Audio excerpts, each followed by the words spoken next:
But first, here's Joe Twyman. Joining me now, Joe Twyman. Well, joining me now to discuss this poll is Joe Twyman. As somebody who knows all about the polls, Joe Twyman. Good morning. Remove the BBC breakfast towel, Joe, and if you're ready, we're ready.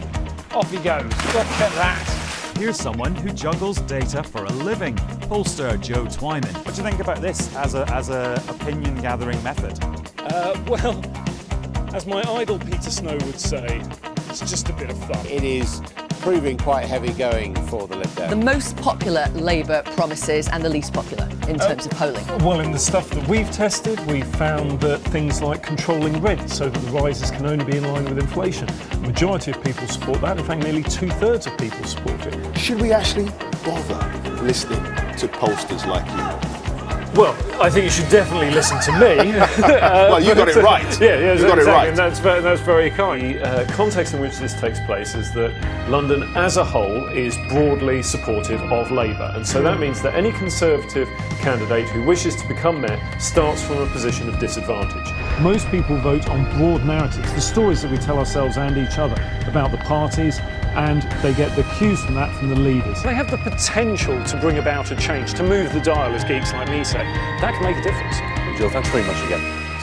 Good to have you with us. Joe Twyman there. Ooh, there you go. That was a bit of an emoji eye roll there, Joe. Go on. As I say, our poll is not a prediction, it's simply a snapshot of where we are at the moment. And it's the claim that when we have conducted this work, we have conducted this study, we should not publish. Or should we publish in a transparent way and make it clear that there are caveats attached to us, that there is a margin of error, and that it is then up for people to go onto our website and make the judgment for themselves. There are two dimensions to this. There's the vote choice, but then there's also the decision to vote or not. Those are the two interesting questions that we have to answer. What we saw from the very start of the campaign was a contraction of the gap between Conservative and Labour. Now, when it started, that gap was 24 points, which is enormous by historical standards. When you look back at 1983, for instance, the Conservatives got 42%, they're now on 44%.